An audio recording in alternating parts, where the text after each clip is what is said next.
Salut à tous et bienvenue dans cette nouvelle vidéo. On se retrouve aujourd'hui comme promis pour parler recherche d'emploi. On a parlé hier de recherche d'emploi en règle générale, de pourquoi il fallait se remettre en question dans sa recherche d'emploi. Et aujourd'hui, on va aborder un autre thème. On va aborder le thème de quel jour est le meilleur pour envoyer sa candidature.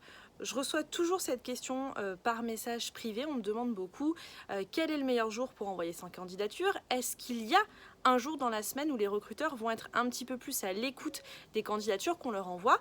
Donc je voulais répondre aujourd'hui à cette question sur une petite vidéo, une courte vidéo, pour que vous puissiez comprendre un petit peu comment ça fonctionne dans le recrutement et donc comment fonctionne un petit peu le service recrutement et tout ce qui va avec. Alors, comme j'ai dit aujourd'hui sur mon post Instagram pour ceux qui me suivent, j'ai parlé justement du meilleur jour qu'il y avait aujourd'hui pour envoyer sa candidature. Et effectivement, il y a un jour qui est le meilleur pour envoyer sa candidature selon certains sondages, qui dirait que le jour où les recruteurs lisent le plus de candidatures et où les candidatures sont le plus ouvertes, c'est le mardi.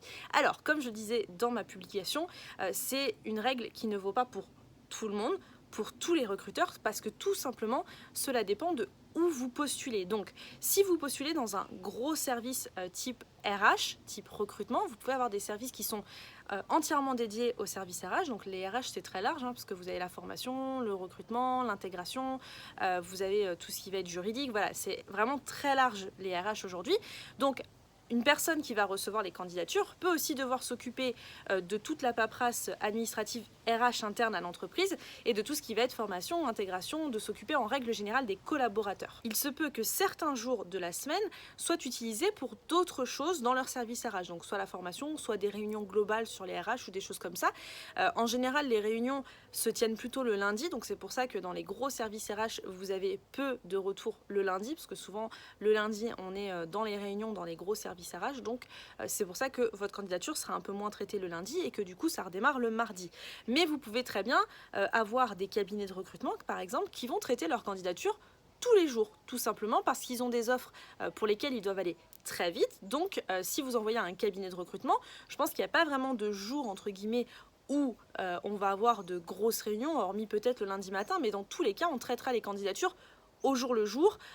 Il se peut même que sur certains cabinets, vous soyez appelé assez rapidement. Moi, je prends l'exemple aujourd'hui, je suis recruteur en freelance, que je reçoive des candidatures le lundi, le mardi, le mercredi, le jeudi, vendredi, ou même le week-end, ça m'arrive de recevoir des candidatures le week-end, je vous appellerai très rapidement. Il m'arrive même en tant que recruteur freelance de rappeler dans les 5 minutes qui ont suivi l'envoi de la candidature. Et ça, c'est quelque chose qui est très fort, qui est très présent dans les cabinets de recrutement aujourd'hui, surtout dans les petites structures. Ils reçoivent entre guillemets peu de CV intéressants par rapport à ce qu'ils recherchent et du coup ils sont un peu plus à l'affût qu'un gros service recrutement, parce qu'un service recrutement vous pouvez avoir beaucoup de candidatures, beaucoup de CV et votre CV peut se noyer dans la masse, parce que si vous recevez 200-300 candidatures dans la journée, vous pouvez pas tous les traiter, des fois c'est un petit peu impossible. Mais par contre dans des cabinets qui sont à structure petite, à petite structure et à taille humaine, là vous pouvez vraiment postuler tous les jours. Je pense qu'il n'y a pas de jour idéal pour postuler.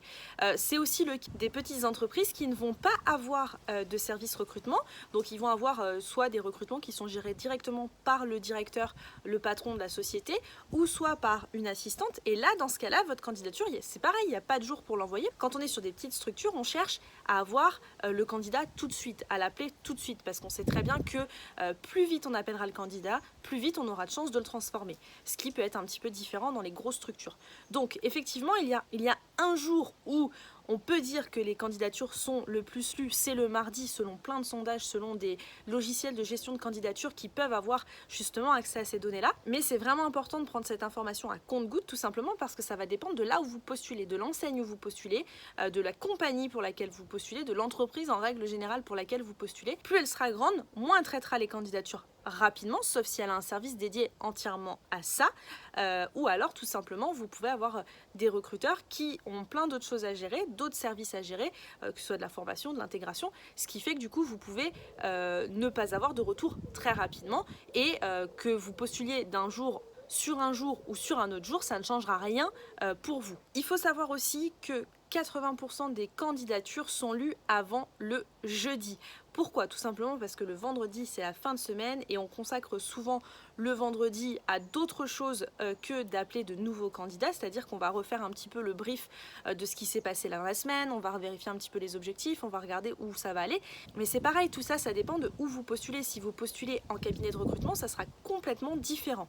Ce que je vous invite à faire, si vous ne savez pas quand postuler, si vous avez un doute que votre candidature ait été prise en compte ou pas, c'est de relancer le recruteur sous une semaine à 10 jours. Cela vous permettra entre guillemets de refaire monter soit votre candidature en haut de la liste, parce que s'il ne l'avait pas vue, cela lui permettra de la regarder directement et d'avoir un aspect concret sur votre candidature.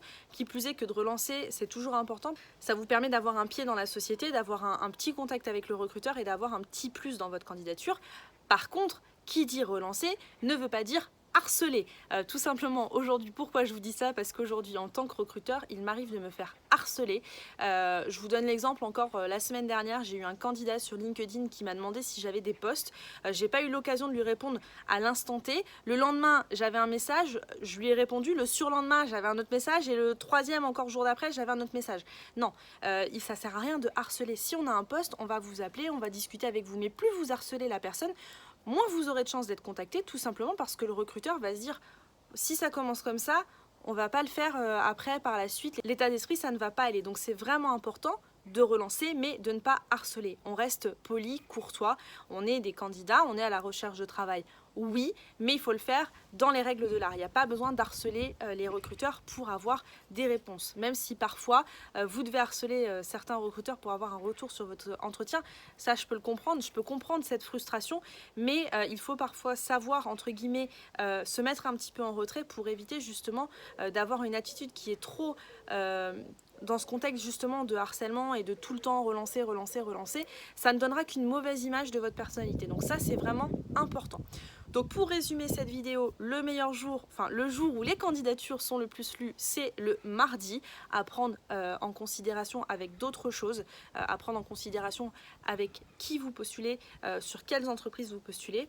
La deuxième, c'est que 80% des candidatures sont lues avant le jeudi, donc c'est important d'envoyer votre candidature en début de semaine, même si ça ne veut pas dire qu'envoyer votre candidature en fin de semaine, elle ne sera pas traitée. Et troisième petite information, relancer le recruteur sous une semaine à 10 jours si jamais vous avez peur qu'elle ne soit pas traitée. Cela vous permettra tout simplement de remettre votre CV en tête de liste pour le recruteur et puis de lui donner un premier aperçu de vous. Relancer, ce n'est pas harceler, je le rappelle.